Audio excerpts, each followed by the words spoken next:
இன்னைக்கு நம்ம எதை பத்தி பார்க்க போறோம், எதை விஷயத்த பார்க்க போறோம் அப்படின்னு சொன்னா, கடைசி காலத்தில் திருச்சபை சந்திக்கக்கூடிய பிரச்சனைகள் அப்படின்னு சொல்லி அதை பத்தி தான் நம்ம பார்க்க போறோம். அதுக்கு ஒரு ஆதார வசனத்தையும் நம்ம எடுத்துப்போம். அப்போஸ்தலர் நடவடிக்கைகள் 20ஆம் அதிகாரம் 29, 30.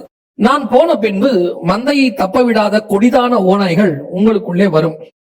உங்களிலும் சிலர் எழும்பி சீஷர்களை தங்களிடத்தில் இழுத்துக் கொள்ளும்படி மாறுபாடானவைகளை போதிப்பார்கள் என்று அறிந்திருக்கிறேன். இந்த வசனம் பார்க்க போறோம். நம் கண்களை மூடுவோம். நல்ல தகப்பனே, சர்வ வல்லமையுள்ள எங்கள் ஆண்டவரே, இந்த அருமையான நேரத்திற்காக உமக்கு ஸ்தோத்திரம். ஆண்டவரே, உங்களுடைய வசனத்தை தியானிக்கும்படி, அதில நாங்கள் ஆண்டவரை ஆராய்ந்து பார்க்கும்படி நீர் பாராட்டி கொடுத்த எங்களுக்கு தயவுக்காக உமக்கு ஸ்தோத்திரம். இந்த கடைசி காலத்துல வசனத்துக்கு ஒரு கூட்டத்தை நீர் உருவாக்குகிறதுக்காக உமக்கு நன்றி. ஆண்டவரே, மகத்துவமுள்ள நம்முடைய வார்த்தைகள் எங்கள் மத்தியிலே வரட்டும். அவைகளை நாங்கள் ஆவலாய் உட்கொள்ள கர்த்தர் எங்கள் கிருபை பாராட்டும். ஆண்டவரே, எங்களுடைய ஆவிக்குரிய வாழ்க்கையின் மிகப்பெரிய பொக்கிஷமாகிய உங்களுடைய வசனம் எங்களுக்குள்ளே கிரியை செய்யட்டும். ஆண்டவரே, எங்களை பலப்படுத்தட்டும். எங்கள் மத்தியில பெரிய காரியங்களை செய்யட்டும்.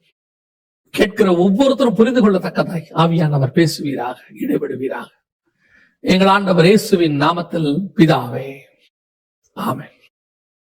நாம இந்த வசனத்தின் அடிப்படையில இருந்து நாம இன்னைக்கு பார்க்கலாம். பொதுவா சபைக்கு உபத்திரவம் என்பது இந்த கடைசி காலத்தில் மட்டுமல்ல, எல்லா காலத்திலும் இருக்கு. அதாவது சபை உபத்திரவத்துலதான் ஆரம்பிச்சுச்சே. இப்ப நம்முடைய ஆண்டவர் கல்வாரியில தான் சபை ஆரம்பிக்குது. நம்முடைய ஆண்டவருடைய விழாவில தான் குத்துறாங்க. அதுக்கு அது ஒரு ஞானார்த்தம் என்னன்னா, ஏன் விழாவில குத்தப்பட்டதுன்னா, அங்கதான் மணவாட்டி சபையை ஆண்டவர் எடுக்கிறார். முதலாம் ஆதாமுடைய விழாவில குத்தி ஏவாளை எடுத்தது போல இயேசு கிறிஸ்துடைய விழாவில குத்தும் போது புதிய ஏற்பாடு சபை பிறக்கிறது. அங்கதான் ஆண்டவர் எடுக்கிறாரு. சோ நம்முடைய புதிய ஏற்பாட்டு சபை ஆரம்பிக்கும் போதே உபத்திரவத்தில் ஆரம்பிக்குது. இப்ப ஆதாமுடைய ஆரம்பம் மகிழ்ச்சி, ஏதேன்னா மகிழ்ச்சின்னு அர்த்தம். இயேசுடைய ஆரம்பம் கெத்செமனே. கெத்செமனே அப்படின்னு சொன்னா ஆலையில ஒலிவ பழம் பிழியிற இடம்னு அர்த்தம். பிழியிற மாதிரி அங்க அவர் பிழியிறாங்க, அதனால அவர் அங்க போனார். சோ நம்மளது ஆரம்பமே உபத்திரவத்துல தான் ஆரம்பிக்கிறோம். சோ இந்த உபத்திரவம் என்பது சபைக்கான கடைசி கால அடையாளமா அப்படின்னு கேட்டீங்கன்னா, அது அல்ல அடையாளம். கடைசி காலத்துல சபை எல்லா காலத்திலும் உபத்திரவத்தை சந்திருக்குது. முதல்ல ஆரம்பத்துல இயேசு கிறிஸ்துவுக்கு, அப்புறம் அப்போஸ்தலர்களுக்கு, அப்புறம் ரோமர்கள் கையில, அதுக்கப்புறம் 10 ரோம ராஜாக்கள் கையில, வெரி வொர்ஸ்ட் டேஸ் அதெல்லாம். அதற்கு பிறகு பார்ப்பரசர் கையில, அதற்கு பிறகு கம்யூனிசம், நாசிசம், பாசிசம், மற்ற மதங்கள், இப்படி எல்லாத்தையும் சந்திச்சு நம்ம இப்ப வந்திருக்கிறோம்.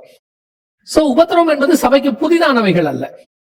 கடைசி காலத்துல என்ன வரும் அப்படின்னு கேட்டா, இப்போ ஆன்டி கிரைஸ்டோடைய பீரியட் அப்படின்னு நம்ம சொல்றோம் இல்லையா. இந்த ஆன்டி கிரைஸ்டோடைய 7 ஆண்டு கால உபத்திரவ காலம் அப்படின்னு எல்லாரும் என்ன நினைக்கிறாங்கன்னா, அந்த உபத்திரவம் என்பது சரீர பிரகாரமான உபத்திரவத்தை குறிச்சுதான் நம்ம பேசுறோம்னு நினைக்கிறாங்க. சரீர பிரகாரமான உபத்திரவத்தில் சபை நிற்கும், ஸ்ட்ராங்கா நிற்கும். அடிக்கதான் சபை சம ஸ்ட்ராங் ஆகும். அதனால அந்த உபத்திரவத்தை குறித்து அங்க சொல்லப்படவே இல்லை.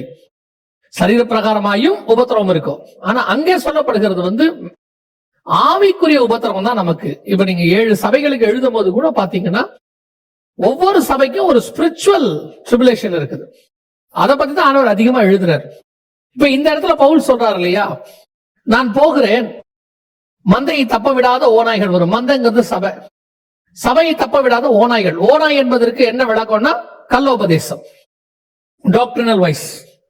சோ சபைகளுக்கு இருக்கிறதுலயே மிகப்பெரியதான ஒரு பிரச்சனை என்ன அப்படின்னு கேட்டா, இந்த டாக்ட்ரின், உபதேசம். எனக்கு ஆரம்பத்துல எங்க ஊழியர்கள் சொல்லி கொடுத்தது என்னன்னா, எதில் விழுந்தவனையும் தூக்க முடியும், உபதேசத்தில் விழுந்தவனை தூக்க முடியாது அப்படின்னு சொல்லுவாங்க. இந்த உபதேசம் என்பது ஒரு விதமான பிசாசினுடைய தந்திரம், பிசாசினுடைய மிகப்பெரிய தந்திரம். இப்போ ஆண்டவர் ஒரு உபதேசத்தை ஏதேன்ல கொடுக்கிறார், ஒரு பிரமாணம். என்ன பிரமாணம்? இது நீ சாப்பிடாத அப்படிங்கிறது பிரமாணம். மத்தத சாப்பிடு, அது பிரமாணம். இப்ப ஆதாம் எதை சாப்பிட வேணாம் ஆண்டவர் சொன்னாரோ அதை சாப்பிட்டாரு. ஏன் சாப்பிட்டாரு? சர்பத்தினுடைய உபதேசம். புசிக்கும் நாளே நீ சாகவே சாவதில்லை அப்படின்னு அவன் சொன்ன அந்த உபதேசத்துக்கு அவர் கீழ்ப்படுகிறாரு. முதல் சபை வீழ்ச்சி அடைகிறது. சோ இதான் விஷயம். அதே மாதிரி தான் இன்னைக்கும் சபைக்குள்ள உபதேசம் வரும், பக்க வழியாய் நுழையும். இப்ப இவர் இங்க பவுல் என்ன எழுதுறாரு பாருங்க, உங்களிலும் சிலர் எழும்பி சீஷர்களை தங்களிடத்தில் இழுத்துக் கொள்ளும்படி மாறுபாடானவைகளை போதிப்பார்கள் என்று நான் அறிந்திருக்கிறேன். பக்க வழியாய் உள்ளே நுழைகிறவங்க கொஞ்சம் பேர் இருக்கிறாங்க. கடைசி காலத்துல இப்படி கள்ள போதகர்கள் பக்க வழியாய் நுழைவார்கள் அப்படின்னு வசனம் சொல்லுது. இப்ப சபைக்குரிய உபதேச கோளாறுகள் என்ன, பிரச்சனைகள் என்ன அப்படின்னு கேட்டா, இப்போ சரியான உபதேசத்துக்கு அகைன்ஸ்டா நிறைய உபதேசங்கள் இருக்கு. வெளியரங்கமா நமக்கு தெரிஞ்ச நிறைய உபதேசங்கள் இருக்கு. உதாரணமா ஒன்லி ஜீசஸ் அப்படின்னு சொல்லுவாங்க, அதாவது கிறிஸ்து மட்டுமே பிதாவையும் பரிசுத்த ஆவியானவரையும் ஏற்றுக்கொள்ளாதவர்கள், அது ஒரு உபதேசம். இன்னொரு உபதேசம் இருக்கு, ஜெகோவா விட்னஸ். அவர்கள் என்ன செய்வாங்க அப்படின்னா, கிறிஸ்துவை தேவன் என்று ஏற்றுக்கொள்ள மாட்டார்கள், குமாரன் கூட ஒத்துப்பாங்க, தேவன் என்று ஒத்துக்கொள்ள மாட்டாங்க. இப்ப இன்னொன்னு இருக்கு, அந்த பேர் எனக்கு கொஞ்சம் ஞாபகத்துல இல்ல, அப்ப ரீசெண்டா என்ன சந்திக்க வந்தாங்க. அவங்க யாருன்னு கேட்டீங்கன்னா பரிசுத்த ஆவியானவர் சபை. அவங்க என்ன சொல்றாங்கன்னா, பிதாவும் குமாரனும் இப்ப பரலோகத்துல இருக்காங்க, இப்ப அவங்க இங்க கிடையாது, இங்க வெறும் பரிசுத்த ஆவியானவர் தான் இருக்கிறார் அப்படின்னு ஒரு உபதேசம் இருக்கு. சோ இந்த மாதிரி இதெல்லாம் வெளியரங்கமா நமக்கு தெரிஞ்ச உபதேசங்கள். மோர்மன்ஸ் இருக்காங்க, அப்புறம் இந்த மாதிரி நிறைய உபதேசங்கள் நமக்கு தெரிஞ்சது இருக்குது. இப்ப நமக்கு தெரியாத சில உபதேசங்களை இப்பதான் நம்ம இன்னைக்கு பார்க்க போறோம். பைபிள்ல கொடுத்திருக்கிற உபதேசம் அது சபைக்கு வரும்னு பைபிள் சொல்லுது, அதை தான் நம்ம இன்னைக்கு பார்க்க போறோம். இந்த கடைசி காலத்துல சபைக்கு இருக்கக்கூடிய பிரச்சனைகள் அப்படின்னு கேட்டீங்கன்னா நிறைய பிரச்சனை இருக்கு.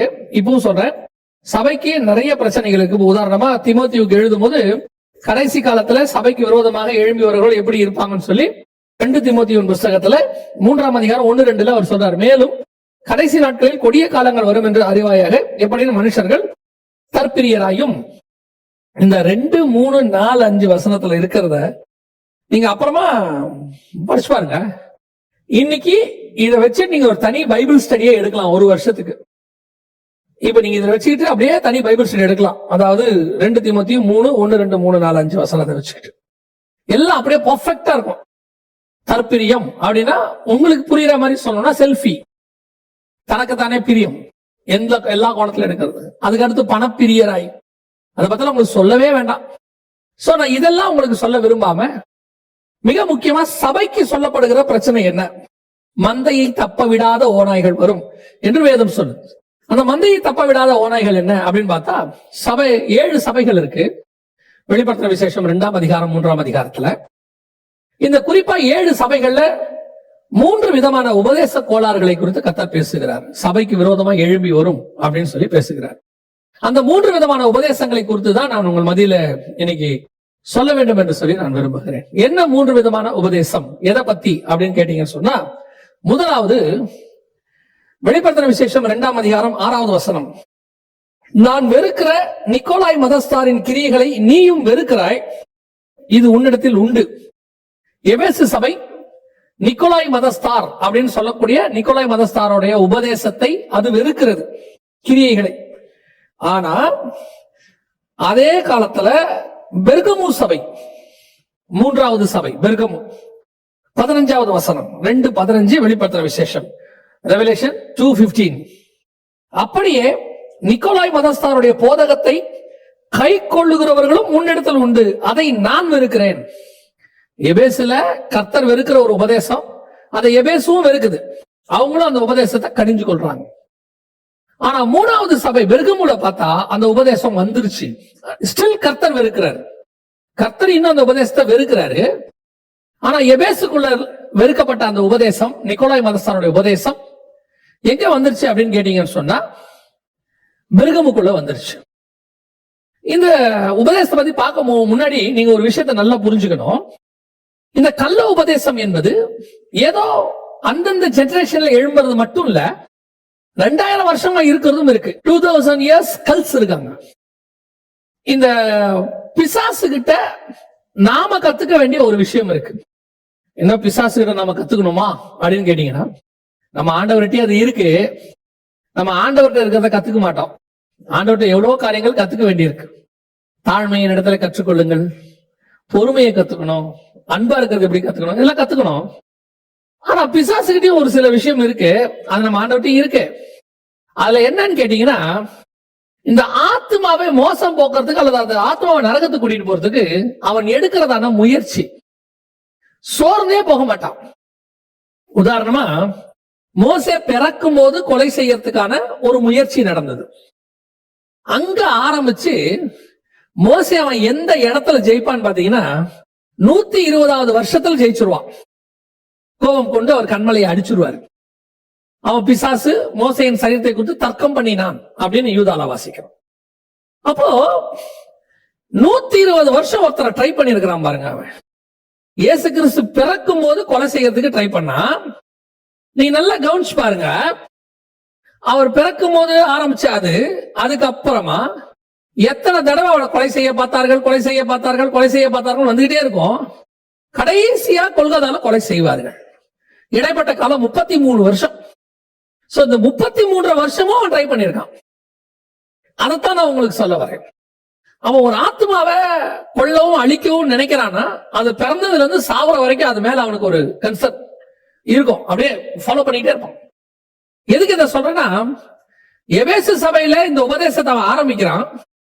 எபேசு, சிமிர்னா, பெர்கமு 3வது சபை காலத்துல போய் அதை சக்சஸ் பண்றான், சபைக்குள்ள கொண்டாந்துடுறான். முதல் சபையில தடுக்கப்படுது, 3வது சபையில அது ஏற்றுக்கொள்ளப்படுகிறது. அப்படின்னா என்ன அர்த்தம்? 3 சபையின் காலத்திலும் அவன் முயற்சி செய்து கொண்டே இருக்கிறான். அப்ப சபை என்ன பண்ணிருக்கணும்? 3 காலத்திலும் அதை எதிர்த்து கொண்டே இருக்கணும். ஒரு காலத்துல எதிர்க்கிற சபை ஒரு காலத்துல அதை அக்செப்ட் பண்ண தொடங்கிடுச்சு. இது சபை கிட்ட இருக்கிறதான வீக்னஸ்.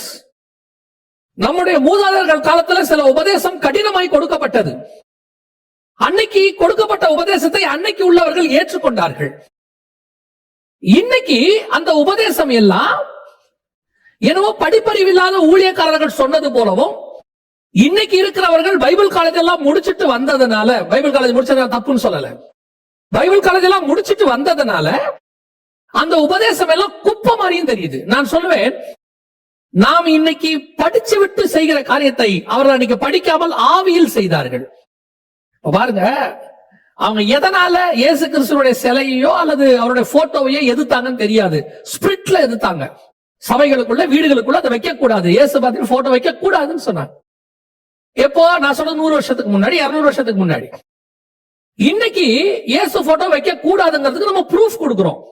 என்ன ப்ரூஃப் கொடுக்கிறோம்? அந்த இயேசுவோடைய மாடல் யாரு, யாரை வச்சு வரைஞ்சாங்க, எத்தனாம் நூற்றாண்டுல கொண்டு வரப்பட்டது, அது இயேசு கிடையாது, அதுக்கு பின்னாடி இருக்கிற ஆள் யாரு, எல்லாத்தையும் நம்ம கொண்டு வரோம். இப்ப லேட்டஸ்டா வரக்கூடிய இயேசுநாதர் படத்துக்கும் 1000 வருஷத்துக்கு முன்னாடி இருக்கிற இயேசுநாதர் படத்துக்கும் என்ன டிஃபரன்ஸ், எல்லாத்தையும் கொண்டு வரோம். அப்படி வரும்போது அது இயேசுநாதர் இல்லைன்னு ப்ரூஃப் பண்றோம். அப்படி சொன்னாலுமே கேட்காத ஒரு குரூப் இருக்கு. ப்ரூஃப் எதுவுமே இல்லாத காலத்துல எப்படி அவங்க சொன்னாங்க? அதான் ஸ்பிரிட். ஸ்பிரிட்ல நடத்தினாங்க. அந்த ஆவியில நடத்தும் போது அவர்களை எதிர்க்கிறார்கள். சில விஷயத்த வேணாம்னா வேணாம் தான். அவங்க ஏன் சொன்னாங்க? அவங்க எக்ஸ்பிளைன் பண்ண தெரியாது. அவங்க என்ன சொல்லுவாங்க? ஆண்டவர் சொல்றாரு வேணாம்பா, அவ்வளவுதான். ஏன் அவங்களுக்கு எக்ஸ்பிளைன் பண்ண தெரியாது. ஒரு நாள் வரும், அதை எக்ஸ்பிளைன் பண்ற காலம் வரும். அன்னைக்கு அவங்க இருக்க மாட்டாங்க. இன்னைக்கு நம்ம எக்ஸ்பிளைன் பண்ணலாம். நான் சொல்றது வெறும் இயேசுநாதர் போட்டோ மட்டும் இல்ல, உபதேசத்தை சொல்றேன். அப்ப சபை என்ன செய்து? அவங்க சொல்லக்கூடிய உபதேசத்தை அடுத்த காலகட்டத்தில் ஏற்றுக்கொள்ள மறுக்கிறது. அவங்க எல்லாம் சும்மா ஃபெனடிக்ஸ் மாதிரி பேசுறாங்க, அப்படி பண்றாங்க, இப்படி பண்றாங்க. இல்ல, அவங்க சொன்னதுக்கு பின்னாடி ஒரு ஸ்பிரிச்சுவல் ரீசன் இருக்கு. அதை நாம தொடர்ந்து கடைபிடிக்கணும். நம்ம தொடர்ந்து படிப்பு வரும்போது நம்முடைய வேலை என்னன்னா, அவங்க சொன்னதை மீடியா வைஸ் அல்லது அகாடமிக் சைட்ல நம்ம ஸ்ட்ராங் பண்ணணுமே ஒழிய அதை எதிர்க்க கூடாது, அதை உடைக்க கூடாது. அவங்க ஏன் சொன்னாங்கன்றத நம்ம என்ன செய்யணும்? இன்னைக்கு நமக்கு நாலேஜ் கிடைக்கும் போது அதை வச்சு ப்ரூஃப் பண்றதுக்கு தான் நாலேஜ் ஒழிய அவங்க சொன்னதெல்லாம் தப்பு அப்படின்னு தூக்கி போறதுக்கு பேரு நாலேஜ் கிடையாது. அவங்க ஏன் சொன்னாங்க ஸ்பிரிச்சுவலிங்கிறத நம்ம புரிஞ்சுக்கணும். நமக்கு முன்னாடி உள்ள பரிசுத்தவான்கள் சொன்னவைகளில் பெரும்பான்மையானவைகள் 100% ஸ்பிரிச்சுவல். அதை நம்ம அப்படியே பொக்கிஷ மாதிரி எடுக்கணும். இன்னைக்கு நமக்கு அது முடியலன்றதுனால அது தப்பு கிடையாது. நான் முடியலன்னு ஒத்துக்கணும். ஒருவேளை ஒரு தெய்வீக சுகத்தை எடுத்துக்கோங்க. தெய்வீக சுகம் என்பது 100% இன்னைக்கும் சாத்தியம். என்னால முடியலன்னு வச்சுப்போம், ஆனா அது இல்லேன்னு ஆயிடாது. அப்படி தெய்வீக சுகத்துக்கு காத்திருக்கிறவன பைத்தியக்காரன் சொல்லக்கூடாது. அவர் பைத்தியக்கார மாதிரி தெய்வீக சுகத்தை காத்திருக்கிறார் இல்ல, அது அவருக்கு அவருடைய விசுவாசத்தின் அளவுக்கு தக்கதானது. அவர் செய்யறாரு. சக்சஸ் பண்ணவங்க இருக்கிறாங்களே, பைபிள்லயும் இருக்கிறாங்க, நம்ம காலத்துல இருக்கிறாங்க. நம்மளால முடியல, நாம என்ன செய்யணும்? ஒத்துக்கணும், அவ்வளவுதான். நாம அந்த அளவுக்கு ஃபெய்த்ல இல்லீங்க. அவங்க இருக்கிறாங்க, சோத்திரம், அவ்வளவுதான். ஆனா அது இருக்கு, ஏன்னா ஆண்டவர் சொல்லி இருக்கிறாரு. அந்த மாதிரி அது ஒரு உதாரணம். அந்த மாதிரி உபதேசமும் இப்ப எப்படி பிசாசு பாருங்க, ஒரு உபதேசத்தை எப்படி புடிச்சுக்கிட்டே வராம பாருங்க. இது மட்டும் இல்ல, பழைய ஏற்பாட்டுல இருந்து புடிச்சுக்கிட்டு வருவான். பழைய ஏற்பாட்டுல பாபேல்ல அவங்க என்ன உபதேசத்தை ஃபாலோ பண்ணாங்களோ அந்த உபதேசத்தை இன்னைக்கு வரைக்கும் ஃபாலோ பண்றான். பாபிலோனியன் பாகன் வர்ஷிப் இன்னைக்கும் இருக்கு. ஆண்டவரே சொல்றாரு, சகல அருவருப்புகளுக்கும் வேசித்தனங்களுக்கும் தாய் எது? மகா பாபிலோன் ரகசியம் 17:5 ரெவலேஷன். அப்போ மோர் தென் 4000 இயர்ஸ் அவன் அந்த டாக்டரினை கொண்டு வரான் பாருங்க. அந்த பொறுமையும் அந்த காரியமும் சபைக்கு இருக்கணும். நம்முடைய முற்பிதாக்கள் நமக்கு சொல்லிக் கொடுத்த, அப்போஸ்தலர்கள் சொல்லிக் கொடுத்த உபதேசத்தை கொண்டு வரணும். அதெல்லாம் சாத்தியம் இல்ல இந்த காலத்துக்கு, அதெல்லாம் இல்ல. மாடர்னைஸ் சர்ச்னு வந்துட்டா டாக்டரின் அப்போஸ்தலர் டாக்டரின் தான். இது நீ எவ்வளவு மாடர்னா வேணா சர்ச்சில் வச்சுக்கோங்க. மால் மாதிரி கட்டுங்க, ஆடிட்டோரியம் மாதிரி கட்டுங்க, இல்ல நீங்க சினிமா தியேட்டர் மாதிரி கூட கட்டுங்க. ஆனா உபதேசம் 2000 வருஷம் பழசு. அப்போஸ்தலர் உபதேசம் தான். நீங்க எவ்வளவு மாடர்னைஸ்ட் சர்ச்சா இருந்தாலும், எவ்வளவு மாடர்னைஸ்ட் எக்யூப்மெண்ட்ஸ் உங்களுக்குள்ள இருந்தாலும், டாக்டரின் வெரி வெரி வெரி ஓல்டு டாக்டரின். அதை மாத்தவே முடியாது, மாத்தவும் கூடாது. அதுதான் அப்போஸ்தலர் உபதேசம். அப்ப அந்த அப்போஸ்தலர் உபதேசத்துக்கு அகைன்ஸ்டா கொண்டு வரப்படும் போது நாம் அதை எதிர்க்கிறதுக்கு ரெடியா இருக்கணும் எல்லா காலத்திலும். இப்ப ஃபர்ஸ்ட் 2ஆம் அதிகாரத்துல நம்ம வாசிச்சோம் இல்லையா, நிக்கோலாய் மதஸ்தாருடைய உபதேசம். இந்த நிக்கோலாய் மதஸ்தார் யார்? இவங்களை பத்தி என்ன சொல்லப்பட்டிருக்கு? இது என்ன சொல்லப்பட்டிருக்கு அப்படின்னா, நிக்கோலாய் அப்படின்னா விக்டரி ஓவர் த பீப்புள் அப்படின்னு அர்த்தம். அது வந்து கிரேக்க வார்த்தை. நிக்கோலாஸ், நிக்கோலாய் அப்படின்னு சொல்லுவாங்க. Victory over the people, victory the people அப்படின்னு சொல்லுவாங்க. மக்களை ஜெயிப்பது அப்படின்னு அர்த்தம். இது எங்க இருந்து வந்திருக்க கூடும் அப்படின்னு சொல்லி ஒரு எதிர்பார்ப்பு இருக்கு. இங்க இருந்தா வந்திருக்கலாம், உபதேசம் இருக்கு, பட் எங்க இருந்து வந்துச்சு அப்படிங்கிறதுக்கு அவங்க எல்லாரும் என்ன செய்யறாங்கன்னா ஒரு ப்ரூஃப் கொடுக்கறாங்க, இங்க இருந்து வந்திருக்கலாம் அப்படின்னு சொல்லி. எங்க அப்படின்னு கேட்டா, அப்போஸ்தலர் நடபடிகள் 6ஆம் அதிகாரத்தில் 4-5 வசனத்துல அப்போஸ்தலர்கள் என்ன செய்யறாங்க, பந்தி விசாரிப்புக்கும் மற்ற காரியத்துக்கும் சில சகோதரர்களை அவங்க என்ன செய்யறாங்க, செலக்ட் பண்ணிக்க சொல்றாங்க. இந்த யோசனை 5வது வசனம், சபையார் எல்லாருக்கும் பிரியமாய் இருந்தது அப்படின்னு இருக்கு. கர்த்தருக்கு இல்ல, அதான் முக்கியம். இது கர்த்தருடைய திட்டம் கிடையாது. கர்த்தர் இந்த திட்டத்தை பண்ண சொல்லல. இப்ப நல்லா கவனிச்சுக்கொள்ளுங்க. இந்த யோசனை சபையார் எல்லாருக்கும் பிரியமாய் இருந்தது. அப்பொழுது விசுவாசமும் பரிசுத்தாவியும் நிறைந்தவனாகிய ஸ்தேவானையும், பிலிப்பையும், பிரகோரையும், நிக்கனோரையும், தீமோனையும், பர்னமேனையும், யூத மார்க்கத்தில் அமைந்தவனாகிய அந்தியோகியா பட்டணத்தானாகிய நிக்கோலாவையும் தெரிந்து கொண்டு அப்படின்னு இருக்குது. இந்த 7 பேரை தெரிந்து கொள்ள சொல்றாங்க இல்லையா, இந்த 7 பேர்ல ஒருத்தன் நிக்கோலாய். இவனா இருக்கலாம். நல்லா கவனிச்சுக்கொள்ளுங்க, இவனா இருக்கலாம். ஏன் இவனா இருக்கலாம் அப்படின்னு கேட்டீங்கன்னு சொன்னா, இவன் இந்த காலகட்டத்துல மட்டும் அப்போஸ்தலர் 6ஆம் அதிகாரத்துல மட்டும் 3வது மார்க்கத்துக்கு வந்துட்டான். ஸ்டெபிள் இல்லாதவன் இவன். முதல்ல வந்து அந்தியோகியா பட்டணத்தை சார்ந்தவன், ஆன்டியோகஸ் கிரீக்க பட்டணத்தை சார்ந்தவன். அங்கிருந்து யூத மார்க்கத்தில் அமைந்தவன். அவன் என்ன செய்யறான்னா, நியாயப்பிரமாணத்துக்குரிய ஜூடிசமுக்கு வரான். எங்க இருந்து? கிரேக்க மார்க்கத்தில இருந்து யூத மார்க்கத்துக்கு வரான். இப்ப 3வது அப்போஸ்தலர் உபதேசம் வரும்போது யூத மார்க்கத்திலிருந்து அப்போஸ்தலர் உபதேசத்துக்குள்ள அவன் கடந்து வரான். யூத மார்க்கத்தில் அமைந்தவனான அந்தியோகியா பட்டணத்தானாகிய நிக்கோலாவையும் தெரிந்து கொண்டு அப்படின்னு சொல்றாங்க. சோ இவன் இந்த மாதிரி மார்க்கம் மாறிக்கிட்டே இருக்கிறான். கிரேக்க மார்க்கத்துல இருந்து யூத மார்க்கம், யூத மார்க்கத்துல இருந்து அப்போஸ்தலர் உபதேசம், இப்படி மாறி மாறி வரதுனால மேபி இவனா இருக்கலாம். ஏன்னா இப்போ அடுத்த பிரச்சனை வருது, உபதேச பிரச்சனை தான் வருது. ஆதி திருச்சபையில இருக்கு எபேசு சபையின் காலம் என்பது அப்போஸ்தலருடைய காலம். சோ அந்த காலத்துல தான் இருக்கு. சோ மேபி இவனா இருக்கலாம் அப்படின்னு சொல்றாங்க. சரி, இந்த உபதேசக்காரங்கிட்ட என்ன இருக்கு அப்படின்னு சொல்லி நீங்க போய் பாத்தீங்கன்னு சொன்னா, இவங்களை பத்தினதான சில குறிப்புகள் வந்து நமக்கு வலைத்தளத்துல கிடைக்குது. அதுல மிக முக்கியமாக 3 காரியங்கள் அவங்களை பத்தி கொடுக்கப்பட்டிருக்கிறது. ஒன்று, நியாய பிரமாணத்தை அப்படியே ஃபாலோ பண்ணக்கூடியதான இங்க கொண்டு வந்து, இந்த பிரச்சனை வந்து ஆதி திருச்சபையில ரொம்ப இருந்துச்சு, நீங்க பார்த்திருப்பீங்க. அதாவது பேதுரு வந்து நியாய பிரமாணத்துக்கும் இந்த சுயாதீன பிரமாணத்துக்கும் போராடுவார். 2த்துக்கும் நடுவுல இருந்துட்டு மாட்டிட்டு முழிப்பார். யூதர்கள் வரும்போது நியாய பிரமாணமா நடந்துப்பாரு, யூதர்கள் இல்லாத போது போயிட்டு புறஜாதியர் உட்காந்து சாப்பிடுவாரு, அவங்க வந்து ஏந்திரிச்சிருவாரு. இந்த பிரச்சனை போயிட்டே இருக்கும். இந்த பிரச்சனை பவுலுக்கும் இருக்கு. பவுலும் பாத்தீங்கன்னா புறஜாதியார்ட்ட போய் ஊழியத்தை முடிச்சுட்டு வரும்போது அவர் என்ன சொல்லிடுவாங்க, இவர் புறஜாதியாரா மாறிட்டாரு, ஊருக்குள்ள விடாத தேவாலயத்துக்குள்ள விடாதுன்னா அவரும் போய் அங்க போய் என்ன பண்ணுவாரு, எல்லாரும் மாதிரியும் பணத்தை கட்டி எல்லாம் செய்வார். சோ அவருக்கு அந்த பிரச்சனை இருந்துச்சு. அன்னைக்கு இந்த ஃபர்ஸ்ட் செஞ்சுரியில இது ஒரு பெரிய பிரச்சனை. யூத மார்க்கமும் அப்போஸ்தல உபதேசமும் போட்டு ரெண்டும் இழுபறியா இருந்த காலகட்டம். அப்போ அந்த காலத்துல இப்ப என்ன பண்ணாங்க, நிறைய பேரு அப்படியே நியாயப்பிரமாணத்தை இந்த அப்போஸ்தல உபதேசத்துக்குள்ள மிக்ஸ் பண்ணி இதை ஒரு ரிவைஸ்டு வெர்ஷனா மாத்த விரும்பினாங்க. அதுதான் பவுல் ரோமர் நிருபத்துல உடைக்கிறாரு. நியாயப்பிரமாணம் உன்னை எதுவுமே செய்யாது, நியாயப்பிரமாணம் முடிஞ்சு போச்சு பாரு, நியாயப்பிரமாணத்தால ஒரு பிரயோஜனம் இல்ல, நியாயப்பிரமாணம் இருந்ததுனால பாவம் என்னன்னு தெரிஞ்சுக்கிட்டே அது எனக்கு மீட்பை கொடுக்கல. நியாயப்பிரமாணம் கலாத்தியர்கள்லாம் எழுதும் போது நியாயப்பிரமாணத்தை அட்டமோஸ்ட் அடிச்சு உடைச்சிருவாரு. அப்படி இருக்கும்போது இந்த நியாயப்பிரமாணத்தை உள்ள கொண்டு வரணும். இன்னும் உங்களுக்கு நம்ம இன்னைக்கு உள்ள காரங்களுக்கு புரியும்படி சொல்லணும்னா பழைய ஏற்பாட்டு ஆசீர்வாதங்களை நம்ம உள்ள கொண்டு வரணும். இன்னைக்கு அந்த வசனம் எப்படி வந்துருச்சுன்னா, ஆபிரகாமின் ஆசீர்வாதங்கள் கிறிஸ்து இயேசுவுக்குள்ளாக ஆமென் என்றும் ஆமென் என்றும் இருக்கு. இது எல்லாமே லிட்டரலியா அப்படின்னு கேட்டீங்கன்னா, new testament is full of based on spiritually. New டெஸ்ட்மென்ட்ல உலக பிரகாரமான ஆசீர்வாதத்துக்கு எந்த விதமான ப்ரூஃபும் உங்களுக்கு கிடையாது. அப்ப உலக பிரகாரம் ஆசீர்வாதம் கிடையாதா? உலக பிரகாரம் ஆசீர்வாதம் பொருட்டே கிடையாது, அதுக்கான உபதேசமே தேவையில்லை அப்படின்னு அர்த்தம். ஏன்? நீ ஸ்பிரிச்சுவல் பிளெஸிங்கை நீ கான்சென்ட்ரேட் பண்ண ஆரம்பிச்சிட்டீங்கன்னா ஆட்டோமேட்டிக்கா வேர்ல்ட்லி பிளெஸிங் அதோட கூட வந்துடும். இது நீங்க தனியா இது அதோட டெய்ல்னு வச்சுக்கோங்களேன். ஸ்பிரிச்சுவல் பிளெஸிங் உடைய வால் தான் இது. நீங்க போயிட்டே இருந்தா அந்த வால் பின்னாடியே வரும். அது ஒண்ணுமே செய்வானா. இப்போ 23ஆம் சங்கீதம் எடுத்துக்கோங்க. சங்கீதம் என்ன சொல்லுது?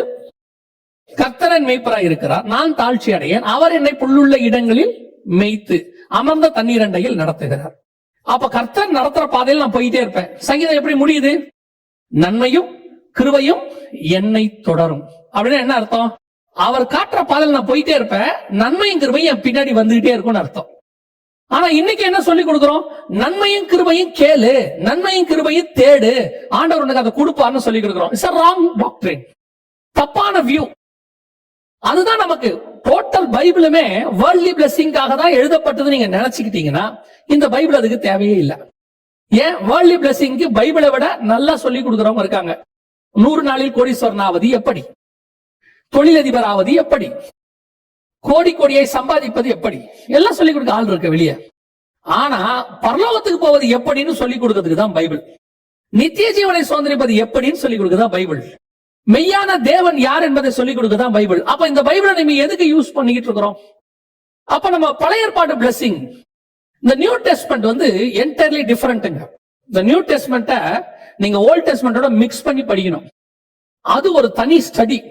அந்த ஸ்டடியில தான் நீங்க உண்மையிலேயே காடோடைய மிகப்பெரிய பிளானை புரிஞ்சுக்கவே முடியும். இந்த நியூ டெஸ்ட்மென்ட் ஓல்ட் டெஸ்ட்மென்ட்டுக்குள்ள பயங்கரமா மறைஞ்சிருக்கும். நம்ம என்னமோ ஓல்ட் டெஸ்ட்மென்ட்டை ஒரு ஒமிட்டட் போர்ஷன் மாதிரி வச்சிருக்கிறோம். பினிஷ்ட் ஆயிடுச்சு, அது முடிஞ்சிருச்சு, அவ்வளவுதான், இது நமக்கு தேவையில்லை அப்படி போதிக்கிறவங்களும் இருக்காங்க. ஓல்ட் டெஸ்ட்மென்ட்டே தேவையில்லை அப்படிங்கிறவங்களும் இருக்காங்க. பயங்கரமான மதியணும். ஓல்ட் டெஸ்ட்மென்ட்டுக்குள்ளதான் நியூ டெஸ்ட்மென்ட்டோட சீக்ரெட் புதைஞ்சிருக்கு. அப்படியே இது உள்ள இருக்கிறதால நீங்க ரிவீல் பண்ணி எடுக்கலாம் அதுல.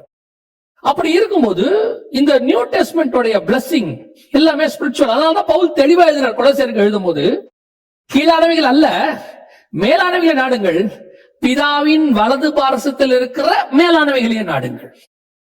அந்த பக்கத்துல இருக்கிற அவருடைய வலது பாரசத்தில் இருக்கிற மேலானவைகளே நாடுங்கள்.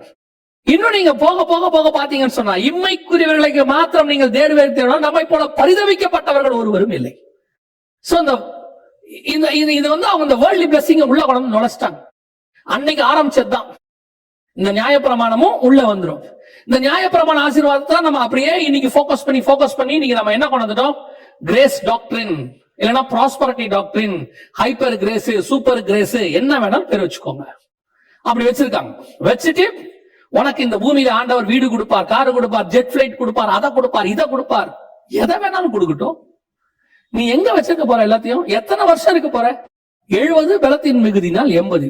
இந்த 70 வருஷமும் 24/7 365 days நீ தேவனோடு கூட சஞ்சரித்தால் கூட உன்னால் பரலோகத்தை அடைய முடியாது. ஏன்? நம்முடைய நீதி அவருக்கு முன்பாக அழுக்கான கந்தைன்னு சொல்லுது. இப்ப நம்ம என்ன பண்ணிட்டு இருக்கிறோம்? முதல் 25 வருஷம் போயிருச்சு, ஆண்டவர் அறியாமலேயே போயிருச்சு. கடைசி 15-20 வருஷம் ஒன்னும் பண்ணவும் முடியாது, அப்படியே உட்கார வேண்டியதான் எங்கேயாவது போய்.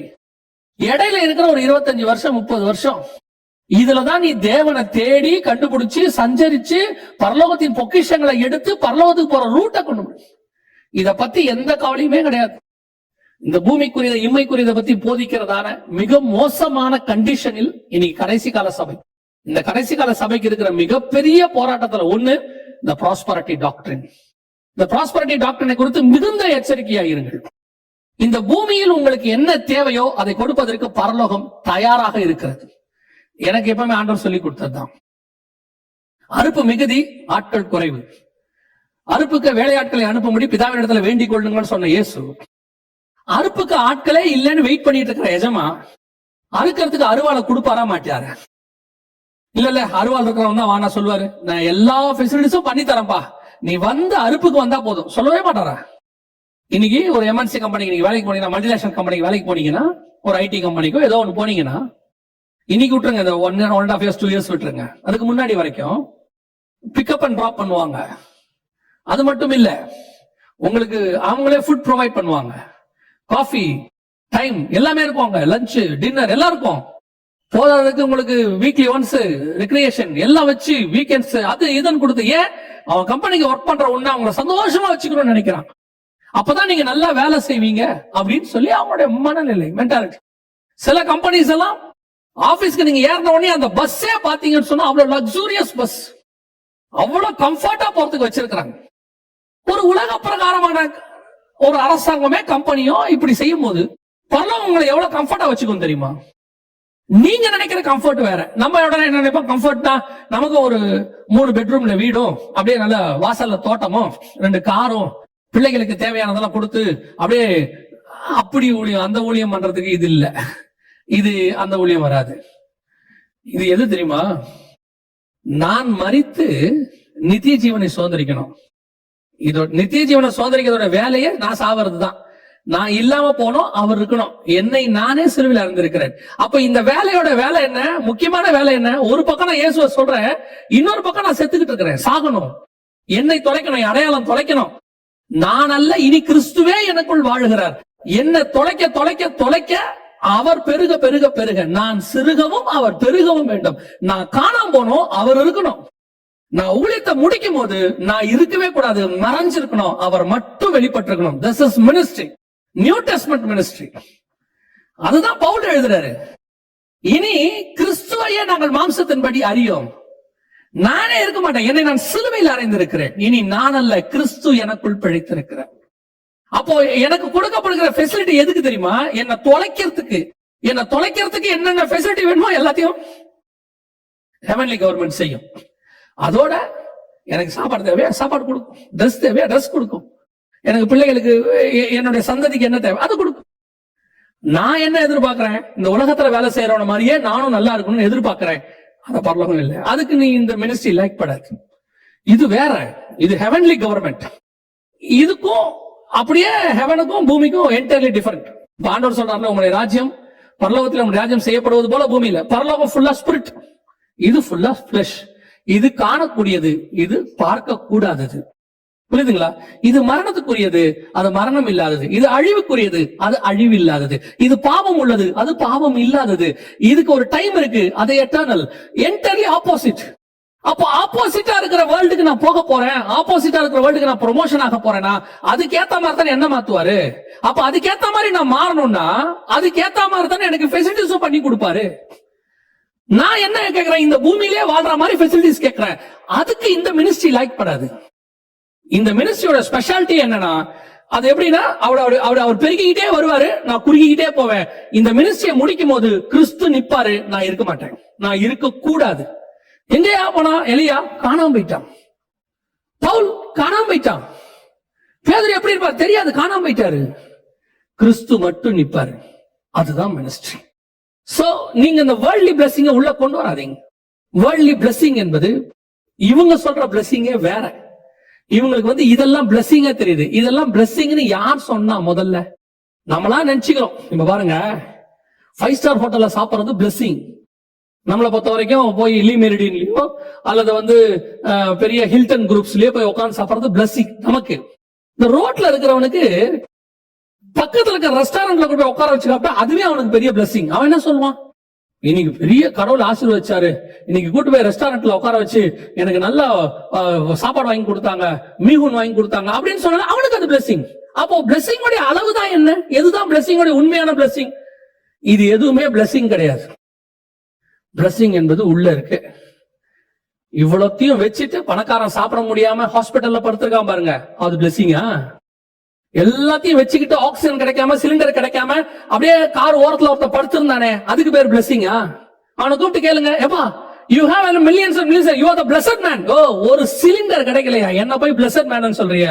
அப்புறம் யார் blessed man? அங்க ஒருத்த நடந்து போறான் பாரு, என்ன ஜாலியா மாஸ்க் கூட போடாம ஜாலியா போயிட்டு இருக்கான் பாரு, உண்மையிலேயே அவன் தான் blessing. அப்ப blessing என்பது என்ன?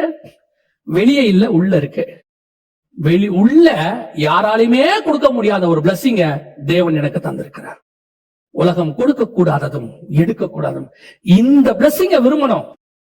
இந்த blessing வர வர வர இது போகும், அவர் நிப்பாரு, நான் காண போயிடுவேன். சோ நிக்கோலாய் மதஸ்தாருடைய ஃபர்ஸ்ட் உபதேசம் தான் இந்த கிரேஸ் டாக்டரின். இத சபைக்குள்ள அன்னையிலிருந்து வந்துகிட்டே இருக்கு, இன்னைக்கு ரொம்ப அதிகம். அதுவும் வெளிநாடு சபைகள்ல ரொம்ப அதிகம். உங்களோட கண்ணை மாயை மறைச்சு வச்சிருக்கான். அப்படியே ஒரு ஒரு ஊழியக்காரன் சொன்னா he must be have the branded car, அதுல வந்துதான் இறங்கணும், அப்பதான் மரியாதை.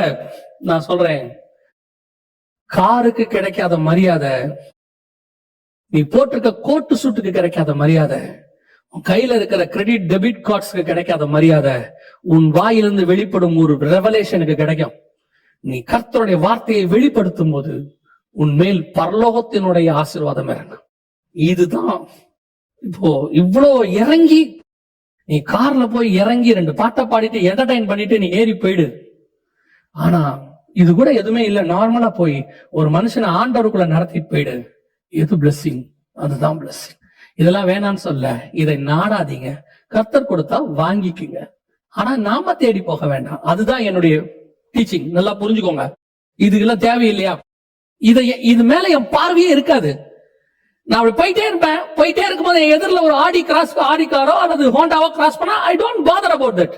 ஒரு நாள் அந்த கார்லயே நான் போனாலும் I don't father about that. என்னுடைய நோக்கம் பிரயாணத்தில் இருக்கிறது, நான் போகிற வாகனத்தில் இல்லை. என்னுடைய பிரயாணம் டைமில் இருக்கிறது, நான் போட்டிருக்கிற வாட்சில் இல்லை. என்னுடைய பிரயாணம் ஜீவனில் இருக்கிறது, நான் போட்டிருக்கிற டிரெஸ்ஸில் இல்லை. அதுதான் விஷயம். Very simple. அடுத்து நிக்கோலாய் மதஸ்தாருடைய அடுத்த மிக முக்கியமான விஷயம் என்னன்னு கேட்டீங்கன்னா இம்மாரலிட்டி. இம்மோர்டாலிட்டி அப்படின்னா என்ன? இம்மாரலிட்டி வேற, இம்மோர்டாலிட்டி வேற. இம்மாரல் அப்படின்னா நான் சொன்னது பழைய ஏற்பாடு படி இதுல நிறைய இருக்கு. இதை மத்தியமே நிறைய எடுக்கலாம். ஆபிரகாமின் ஆசீர்வாதம் சொல்லி ஆபிரகாம் 2 மனைவி பண்ணாரு, யாக்கோபு 4 மனைவி இப்படின்னு சொல்லி நிறைய கல்யாணம் பண்ற ஆட்கள் இன்னும் இருக்கிறாங்க. தமிழ்நாட்டிலே கூட இருக்கிறாங்க. ஆபிரகாமின் ஆசீர்வாதம் நமக்கு உண்டு அப்படின்னு சொல்லிட்டு ஆபிரகாமே 2 பண்ணது தப்பு, 3 பண்ணது தப்புன்னு இயேசுநாதர் சொல்லிட்டாரு. ஆதி முதல் கொண்டு அப்படி இல்லை, உங்கள் இருதயத்தின் கடின நிமித்தமே மோசே அப்படி சொன்னான் அப்படின்னு ஆண்டவர் ஆரம்பத்திலே சொல்லிட்டாரு.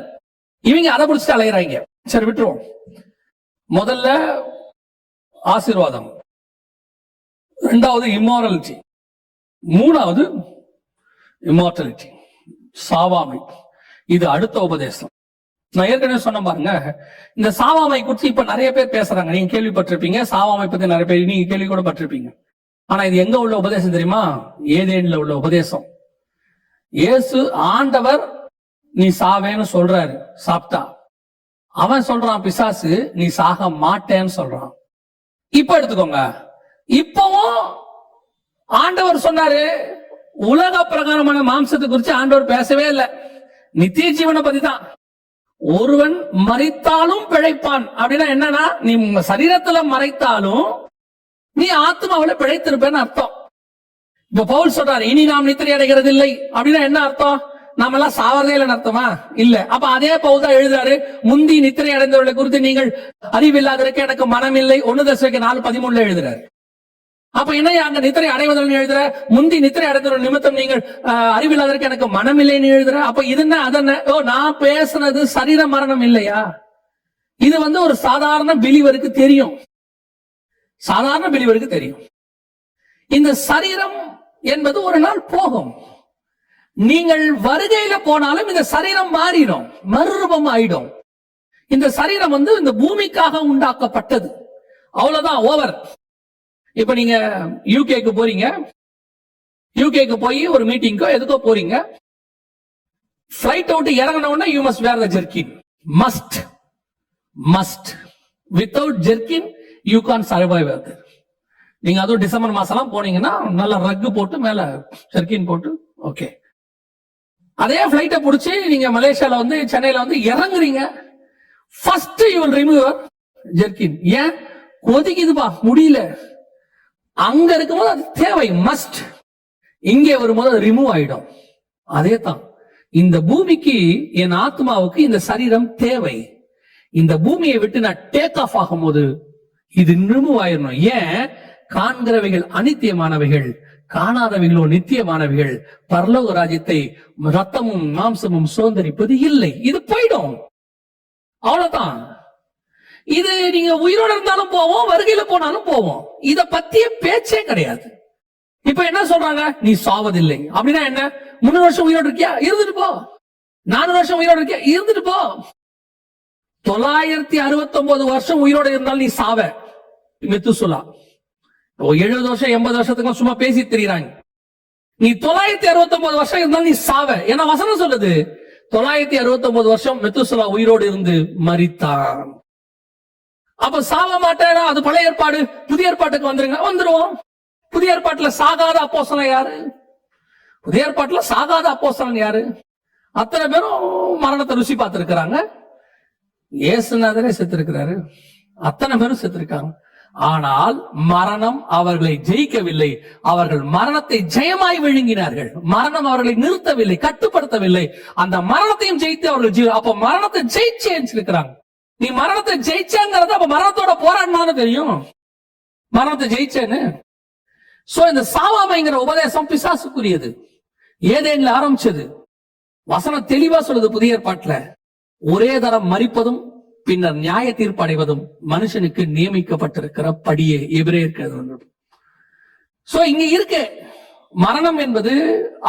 பைபிள் எப்பவுமே பேசுறது ஆத்ம மரணத்தை பத்தி. சரி, இப்ப இப்படி எடுத்துப்போம். லாசரு ஒரு தடவை மரிச்சு 2வது தடவை உயிரோடு எழுந்தாரு, எபிரேவின் மகள். இப்ப இவங்க என்ன கணக்கு? மரணத்தை ஜெயிச்சு சாவாமைக்குள்ள வந்துட்டாங்களா? அதுக்கப்புறம் அவங்க இயேசுவே உயிரோடு எழுப்பிட்டாரு, அதுக்கப்புறம் அவங்க சாவாம இருக்காங்களா? லாசர் இருக்கிறாரா? இன்னைக்கு நிறைய பேர் இந்த மாதிரி உபதேசத்துல, இந்த நிக்கோலாய் மதஸ்தாருடைய உபதேசம் இன்னைக்கும் இருக்கிறது. இன்னைக்கும் உங்களை மோசம் போக்கிக்கிட்டு இருக்கு. ரொம்ப கேர்ஃபுல்லாக இருந்து கொள்ளுங்க. இப்படிப்பட்ட ஆட்கள் வருவாங்க. இது காலகாலமா 2000 வருஷம் 4000 வருஷமா ஒரு உபதேசம். உங்களை மோசம் போக்குவாங்க. நல்லா கவனிச்சு கொள்ளுங்க. நீங்க மரணம் அடையணும்னு நான் சொல்லல. கர்த்தருடைய வருகை வந்தால் நாம் வருகையில போக போறோம். ஒருவேளை மரணம் முந்துமானால் நாம் மரிக்க போறோம். நாம் ஜீவனோடு இருந்தாலும் மரித்தாலும் நமக்கு ஒண்ணுதான், நம்முடைய ஆத்மா பரதீசுக்குள்ளே பிரவேசிக்கும். அது இந்த மரணம் நம்மை நிறுத்த போகிறது கிடையாது. இந்த மரணம் என்பது எனக்கு கொடுக்கப்படுகிற ரெஸ்ட். இந்த பூமியில நீ முடிச்சுட்ட, நீ புறப்பட்ட அங்க போன்றாரு. நான் போகிறத இந்த பூமி என்ன மரணம்னு சொல்லுது. நான் இங்க வேலையை முடிச்சுட்டேன், அந்த வேலையை நான் வந்த வேலையை முடிச்ச உடனே நான் கிளம்பி போறேன். அப்படி இருக்குதா? பைபிள்ல இருக்கு. தானியேல் புஸ்தகம் 12ஆம் அதிகாரத்துல ஆண்டவர் தானியேலை பார்த்து சொல்றாரு, தானியேலாகிய நீயோ என்றால் போய் இளைப்பாரி கொண்டிரு, உன் சுதந்திர வீட்டுக்கு எழும்பும் வரை நீ இளைப்பாரி கொண்டிருன்னு சொல்றாரு 12ஆம் அதிகாரத்துல. அப்ப அதோட அர்த்தம் என்ன? உன் வேலை முடிஞ்சிச்சுப்பா, நீ போ. அப்ப தானியேல் புறப்பட்டு ஆண்டவருக்கு சொல்றாரு, வா உன்னை கொண்டு போய் நான் மேல் பாதாளத்துல விடுறேன் அப்படின்னு சொல்லி விட போகும்போது பூமியில என்ன சொல்லுவாங்க? தானியேல் செத்துட்டாரு. சரி, இப்போ என்ன ஆண்டவர் சொல்றாரு? நீ வந்த வேலை முடிஞ்சிருச்சுப்பா, யூ கேன் கோ அப்படின்றாரு. நான் போறேன். பூமியில என்ன சொல்லுவாங்க? அவர் செத்துட்டாருமா. அவ்வளவுதான். இதான் ஃபேக்ட். இத பூமிக்கு எனக்கு இதுக்கு பேர் மரணம்னு வச்சிருக்கு. இது ஏன் இல்லைங்கிறீங்க? இங்கேயே உங்களை வாழ வைக்க போறோம் 100 வருஷம். என்னெல்லாம் கேட்டா முடிச்சா நான் உடனே போகிறதுக்கு தான் ரெடியா இருக்கிறேன். நிஜம். பவுலே சொல்றாரு, நான் போகிறதுக்கு ஆசைப்படுறேங்கிறார். நான் இருக்கிறது உங்களுக்கு பிரயோஜனமா இருக்குமே, அதனால இருக்கிறேங்கிறார் பவுல். மத்தபடி எல்லாருமே போகதான் ஆசைப்படுறோம். எப்போ வருவீர் இயேசுவே, ஏங்கி உள்ளம் உம்மை தேடுதேங்கிறாங்க சாரால் நவரோஜம்மா. அதுதான் ஃபேக்ட். இன்ப இயேசு ராஜாவை நான் பார்த்தால் போதும், மகிமையில் அவரோடு கூட நான் வாழ்ந்தால் போதும். இப்ப நம்ம அதெல்லாம் சாவு பாட்டா மாத்திட்டு சாவையே ரொம்ப தப்பா மாத்திட்டோம். இவங்களோட எல்லாம் இருக்கிறதுக்கு பேசாம போலாம். நம்ம ஆண்டவர் கூப்பிட்டா போயிட்டே இருக்கலாம். வேலையை முடிச்சோமா, முடிக்காம போயிடக்கூடாது. வேலையை முடிச்சோமா, போனோமான்னு இருக்கணும். எவ்வளவு பெரிய மகிமையான தேசத்துக்குள்ள பிரவேசிக்க போகிறோம். என் கண்கள் காணாததும் என் காதுகள் கேட்காததும் என் மனுஷனுடைய கற்பனைக்கு தோன்றாத தேசத்துக்குள்ள நான் பிரவேசிக்க போறேன் போது எவ்வளவு எக்ஸைட்மெண்ட். யூகே யுஎஸ்க்கு போறோம் முதல் தடவைனால அவ்வளவு எக்ஸைட்மெண்ட் இருக்கு. ஹெவன், நம்ம உள்ளுக்குள்ள பாரடைஸ்குள்ள போறோம். எவ்வளவு பெரிய எக்ஸைட்மெண்ட் அது. இது இவங்களுக்கு இந்த பூமி பிடிச்சிருக்கு. இந்த வியாதி, இந்த பலகீனம், இந்த சண்டை, இந்த மீடியா, இங்க போடுற கத்தல் கூச்சல், இதெல்லாம் இவங்களுக்கு பிடிச்சிருக்கு. அவனுங்க அங்க இருக்க விரும்புறாங்க. எனக்கு தேவனோட இருக்க பிடிச்சிருக்கு, நாம போக விரும்புறோம். அவங்களை விட்டுருவோம். சோ நிக்கோலாய் மதஸ்தாருடைய உபதேசம் இம்மார்டாலிட்டி, இம்மாரலிட்டி, இந்த ப்ராஸ்பரிட்டி, இது மூணும் அவருடைய உபதேசமாக இருந்தது. நீங்க இத கூகுள்ல பாத்துக்கலாம். அடுத்தபடியாக இரண்டாவது சபைக்கு இந்த கடைசி காலத்தில் வரக்கூடிய உபதேச பிரச்சனை என்ன அப்படின்னு கேட்டீங்கன்னு சொன்னா, வெளிப்படுத்தின விசேஷம் 2ஆம் அதிகாரம் 14வது வசனம். சில காரியங்களை குறித்து உன் பேரில் எனக்கு ஒரு குறை உண்டு. சபையை பார்த்து ஆண்டவர் சொல்றாரு, சில காரியங்களை குறித்து உன் பேரில் எனக்கு ஒரு குறை உண்டு. விக்கிரகங்களுக்கு படைத்தவைகளை புசிப்பதற்கும் வேசித்தனம் பண்ணுவதற்கும் ஏதுவான இடரை இஸ்ரவேல் புத்திரருக்கு முன்பாக போடும்படி பாலாக் என்பவனுக்கு போதனை செய்த பிழையாமுடைய போதகத்தை கை கொள்ளுகிறவர்கள் உன்னிடத்தில் உண்டு. பாலாக் பிழையாம் எங்க? என்னாகமோ எங்க இருக்கிறாங்க? கிட்டத்தட்ட கிமு என்ன சொல்ல போனா என்ன சொல்றது, பிசி 2000. அந்த உபதேசத்தை பத்தி சபைக்கு எழுதுறார் ஆண்டவர். அந்த உபதேசம் பிழையாம் உபதேசம் சபைக்குள்ள எங்க வசனம் சொல்லுது பாருங்க, பிழையாமுடைய போதகத்தை கை கொள்ளுகிறவர்கள் உன்னிடத்துல உண்டு. பிழையாமுடைய உபதேசம் என்ன? நமக்கு எல்லாருக்கும் பிழையாமுடைய கான்செப்ட் தெரியும். இன்னைக்கு இருக்கு, இப்ப இருக்கு. நல்லா தெரிஞ்சுக்கொள்ளுங்க, வெளியிருக்கிற வேர்ஷன் தான் வேற, விஷயம் ஒண்ணுதான். இந்த பாடி மாறி இருக்கு. இப்போ யோவான் ஸ்நானனை பத்தி இயேசு சொன்னார்ல, நீங்கள் ஏற்றுக்கொள்ள மனதாய் இருந்தால் வருகிறவனாகிய எலியா இவன் தான். எப்படிப்பா? அவனும் ஒட்டகமயிராடை, இவரும் ஒட்டகமயிராடை. அவரும் வனாந்தரம், இவரும் வனாந்தரம். அவர் ஆகாப்பை எதிர்த்தாரு, இவர் ஏரோதை எதிர்த்தாரு. அவரு ஏசபேல் எதிர்த்தாரு, இவர் ஏரோதாலை எதிர்த்தாரு. அவரும் தலையை வாங்குவேன்னா இவரும் தலையை வாங்குவேன்னா, எல்லாம் அப்படியே 100% இருக்கும். ஆனா எலியா ஸ்ட்ரக்சர் வேற, யோவான் ஸ்ட்ரக்சர் வேற, விஷயம் ஒண்ணுதான். அவ்வளவுதான். அதைத்தான் நான் சொல்ல வரேன். அந்த மாதிரி நம்மள நீங்க எடுத்துக்கிட்டீங்கன்னு சொன்னா, இந்த பிழையாமுடைய உபதேசம் அன்னைக்கு இருந்த ஸ்ட்ரக்சர் வேற, இன்னைக்கு இருக்க ஸ்ட்ரக்சர், விஷயம் ஒண்ணுதான். எப்படி? பிழையாம் என்ன செய்தார்? பிழையாமுக்கு நல்ல தீர்க்கதரிசியா இருக்கணும்னு ஆசை. கர்த்தருடைய சத்தத்தை கேட்கணும், கண்ணை மூடி, அதாவது கண் திறக்கப்பட்டவன் சொல்லுகிறதாவது அப்படின்னு கண்ணை மூடிட்டே சொல்லுவான். அப்பேற்பட்ட தீர்க்கதரிசி பிழையாம். எப்பேற்பட்ட தீர்க்கதரிசி சரிங்களா? இயேசு பத்தின ப்ராபசி ஃபர்ஸ்ட் அவன் தான் சொன்னான். யாக்கோபிலே ஒரு நட்சத்திரம் தோன்றும், மோவாபை மிதிக்கும். என்ன ப்ராபசி! இயேசுடைய நட்சத்திரத்தை பத்தி, பிறக்கும் போது ஒரு நட்சத்திரத்தை பத்தி பேசுறான். சோ அந்த மாதிரி ஒரு பிழையாம் தீர்க்கதரிசி. அவன் அங்க போறான். போகும்போது பாலா கூப்பிடுறான், நான் உன்னை ஆசீர்வதிக்க விரும்புறேன், வா, பிளெஸிங். ஓகே, என்ன பண்ணணும்? இஸ்ரவேலை சபிக்கணும். இப்போ இஸ்ரவேலை எப்படி சபிக்க முடியும்? இப்போ உங்களை கூப்பிட்டு, சபையை நடத்துறவங்களுக்கோ அல்லது ஊழியம் பண்றவங்களையும் கூப்பிட்டு, நல்ல ஒரு ஆஃபரிங் தரேன், இந்த கிறிஸ்டியன்ஸ் எல்லாம் நாசமா போனோம், இல்ல இஸ்ரவேல் நாசமா போனோம், இப்ப கூட ஜெபம் பண்ணுங்க அப்படின்னா உங்க வாய் வருமா? உங்களுக்கு சொல்ல தோணுமா? தோணவே தோணாது. ஏன்னா நம்ம பிளட்லயே ஊறிடுச்சு. நமக்கு அப்படியே இந்த ஜனங்க நல்லா இருக்கணும், ஆண்டவரே எங்க பிள்ளைங்க ஆசீர்வதிங்க, இஸ்ரவேலை ஆசீர்வதிங்க, ஜெபம் பண்ணியே நம்ம பழக்கமாயிருச்சு. அப்படி இருக்கும்போது இருதயத்துல அப்படி தோணவே தோணாது.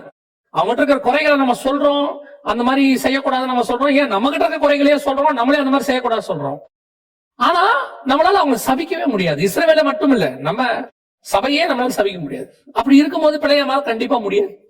பிழையாம் டிஃபால்ட்டாவே ஆசீர்வதிக்கிறாரு. போய் நின்னா எந்த மூலையில நிறுத்தணும் ஆசீர்வதிக்கிறாரு. கடைசியில பிழையாமுக்கு இப்ப என்ன ஆசை? இஸ்ரவேலை நான் சபிக்க கூடாது, அந்த மினிஸ்ட்ரி என்னால பண்ணவே முடியாது, ஐயோ அது ரொம்ப தப்பு. ஆனா பாலாகுடைய ஆசீர்வாதமும் வேணும். பாலாகியும் நான் பகச்சிக்க முடியாது. பாலாகு என்ன வெரைட்டியா இப்பவே இந்த மாதிரி ஆசீர்வதிக்கிறானா, என்ன செய்யலாம்? பாலாகுக்கு ஒரு ஐடியா சொல்லி கொடுத்தான் பாருங்க. பாலாகு, நான் என்ன சபிச்சாலும் கர்த்தர் ஆசீர்வதிக்கிறாரு, கர்த்தர் சபிக்கிற மாதிரி அவங்க நடத்திரு. என்ன செய்யலாம்? அவங்களுக்கு கர்த்தருடைய கோபத்தை வர்ற மாதிரி ஏதாவது அவங்கள செய்யவை. அவங்க கிட்ட மோவாபிய ஸ்திரீகளை அனுப்பி விடு. மோவாபிய ஸ்திரீகள் அழகா இருப்பாங்க. அப்ப இஸ்ரவேலர்கள் அவங்களோட கல்யாணம் பண்ணுவாங்க. கல்யாணம் பண்ணாங்கன்னா கர்த்தருக்கு அது பிடிக்காது. அதாவது கர்த்தர் ஜனங்கள் மேல் கோபம் கொள்ளுகிற மாதிரி ஜனங்களை நடத்துற உபதேசம். இப்ப அந்த உபதேசம் இருக்குன்றீங்களா இல்லங்கிறீங்களா?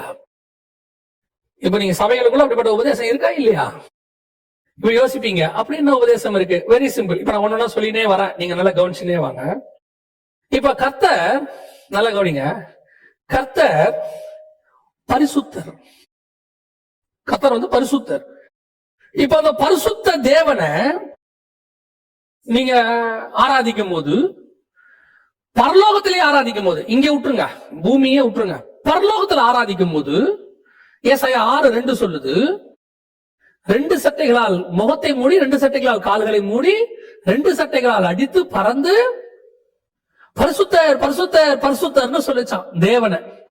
அப்ப தேவனுடைய பரிசுத்தத்துக்கு முன்னாடி இப்ப பாருங்க, நீங்க அப்படியே ஆசாரியப்பு கூடாரத்துக்கு வாங்க.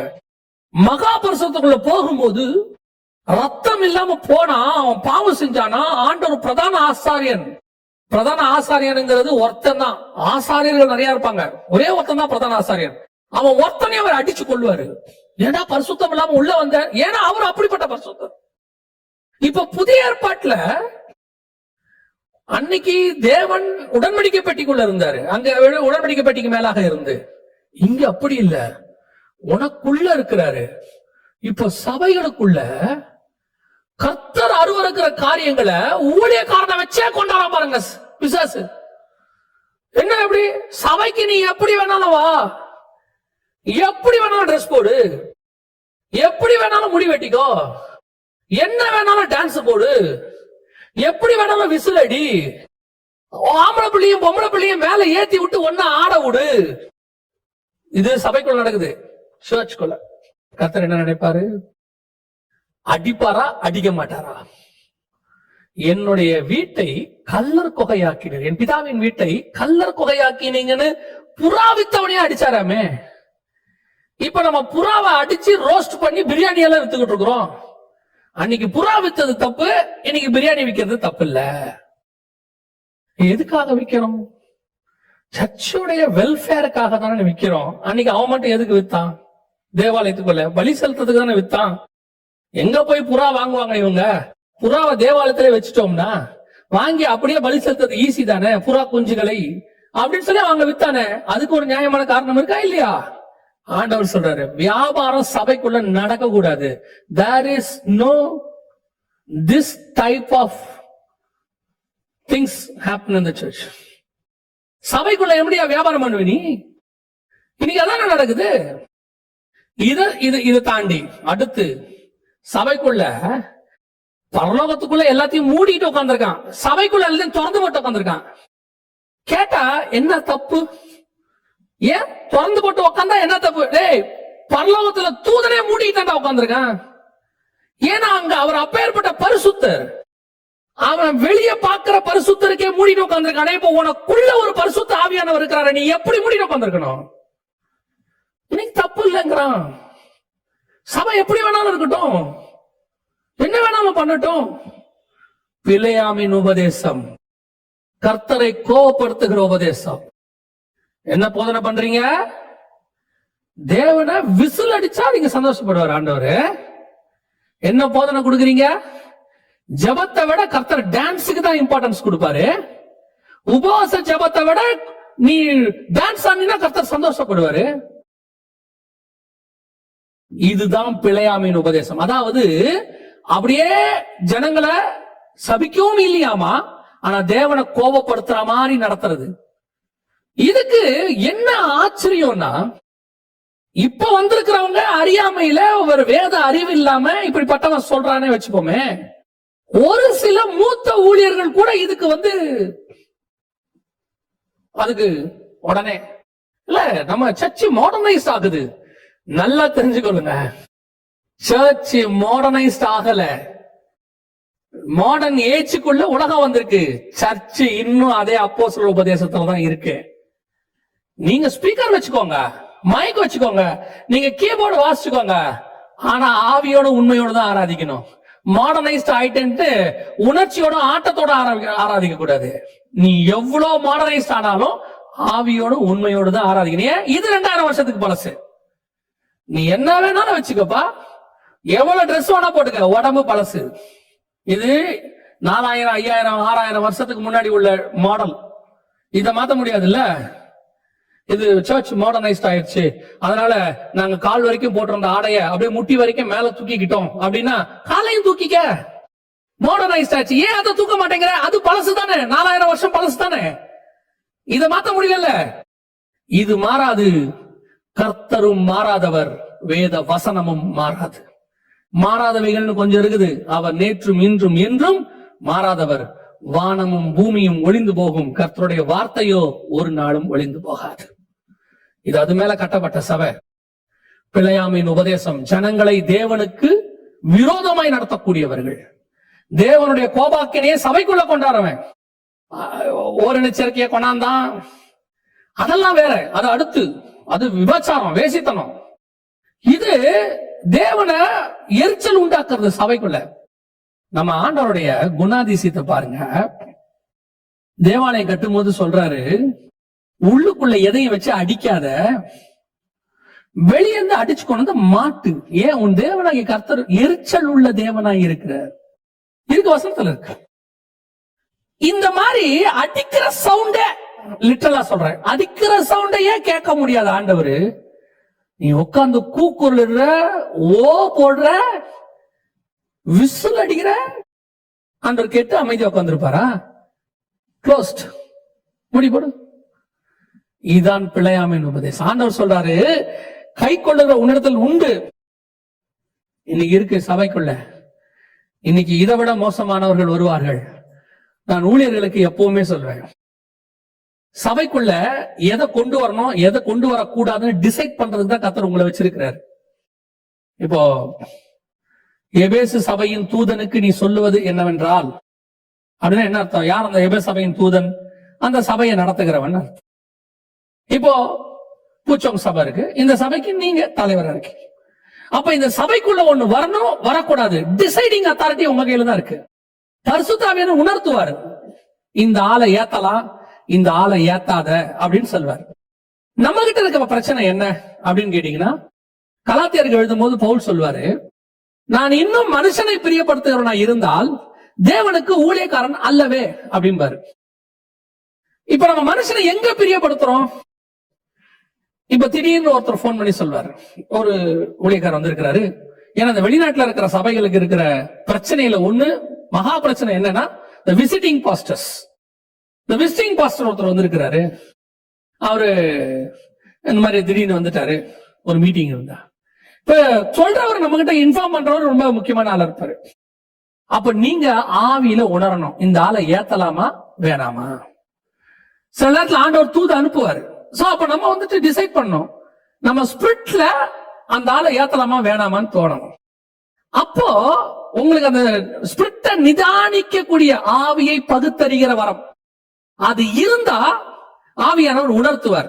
இல்லைன்னு வச்சுக்கோங்க, சிலருக்கு அந்த வரம் இருக்காது, எல்லாருக்கும் இருக்குன்னு சொல்ல முடியாது, இருந்தா நல்லது. அப்படி இல்லைன்னு வச்சுக்கோங்க, சிங்கப்பூர்ல ஒரு பாஸ்டர் இருக்கிறார், அவருக்கு அவர் ஒரு மெத்தட் வச்சிருக்கிறார். இந்த ஆவியை நிதானிக்கிறதுல அவர் இருக்கு இல்லைங்கிற கான்செப்டுக்கு கொஞ்சம் ஓரம் வச்சுட்டு, அவர் சர்ச்சுக்கு யாராவது ஒருத்தர் போன் பண்ணி, ஒருத்தர் வந்திருக்கிறாங்க, இவரை இந்த சர்ச்சில், உங்க சர்ச்சில் இன்னைக்கு பயன்படுத்தலாமா? முடியாது. ஸ்ட்ரெயிட்டா முடியாது. ஏன்? எனக்கு அவரை தெரியாது. இல்ல எனக்கு தெரியும், எனக்கு தெரியாது. உங்களுக்கு தெரியும், உங்க சர்ச்சுக்கு அவர் நல்லவர், எனக்கு தெரியாது.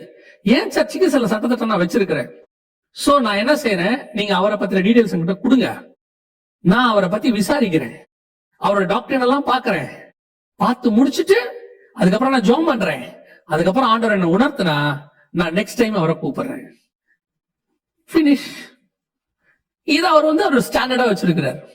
அதனால அவர் சர்ச்சில் கள்ளோபதேசம் வருங்கிற பிரச்சனையே கிடையாது. இந்த மாதிரி பிழையாமங்கள் உள்ள வரவே மாட்டாங்க, உள்ள ஜனங்களை மோசம் போக்கவே மாட்டாங்க. அவ்வளவு பத்திரமா சர்ச்சை பாத்துக்கிறாரு. அதுதான் நான் சொல்ல வரேன், மனுஷனை பிரியப்படுத்துறது தான் பிரச்சனை வருது. இப்ப இந்த மாதிரி ஆட்கள் உள்ள என்ன பண்ணிடுறான், கள்ள உபதேசத்தை உள்ள நுழைச்சி தேவனை வெறுப்பேத்திடுறான். சபைக்குள்ள ஜனங்களை அப்படி பண்ண வச்சு இப்படி பண்ண வச்சு நீ என்ன வேணாலும் செய்யலாம். ஏன்னா இந்த மாதிரி சபைகளுக்கு விசிட்டிங் வரும்போது அவங்க கிட்ட நல்ல பேர் வாங்கினாதான் நெக்ஸ்ட் டைம் வர முடியும். அப்போ அவங்களுக்கு ஏத்த மாதிரி பேசினா தான் நல்ல பேர் வாங்க முடியும். கடிஞ்சு கொண்டு பேசினா நான் ஒரு சபைக்கு வந்தபோது ஒரு தம்பி சேர்ல இப்படி காலை நீட்டிக்கிட்டு இப்படி உட்காந்துருந்தான், பபுளுகம் மென்னுகிட்டு இருந்தான். நேரா உக்காருன்னு இப்படி என்ன பார்த்துட்டே இருந்தான். நேரா உக்காரு அப்படின்னு உட்காந்தான். போய் பபுளுகம் துப்பிட்டு வா அப்படின்னு. உடனே அங்க இருந்த பாஸ்டர் சொன்னாரு, இது நான் சொல்றது வெளிநாட்டுல நடந்தது. அங்க பாஸ்டர் சொன்னாரு, இல்ல பாஸ்டர், நம்ம இப்படிலாம் சொன்னோம்னா அவங்க சர்ச்சை விட்டே போயிடுவாங்க. போட்டோம், அவன் திருந்தறதுக்குன்னு ஒரே இடம் சர்ச்சு தான். இங்கேயே அவன் திருந்தாம இருந்தானா எதுக்கு அவன் இங்க இருக்கணும்? அவனை திருத்தத்தை நம்ம தான் சொல்லி கொடுக்கணும். இப்ப ஸ்கூலுக்கு அனுப்புறீங்க, அங்க பாடம் சொல்லி கொடுக்கும் போது டீச்சர் சொல்றாங்க, சிலர் ஒழுங்குகள் சொல்லி கொடுக்கறாங்க. நீங்க போய் டீச்சர் கிட்ட நீங்க ஒழுங்கெல்லாம் சொல்லி கொடுக்காதீங்க, அவன் ஸ்கூலை விட்டு போயிட்டானா அவன் வரா போறான் விட்டுங்க. அப்ப டீச்சர் சொல்லுவாங்க, எதுக்கு நான் இங்க அனுப்புறேன், அதுக்கு வீட்லயே வச்சுக்கோ, இங்க வந்தா இதான் யூனிஃபார்ம், இப்படிதான் போடணும்.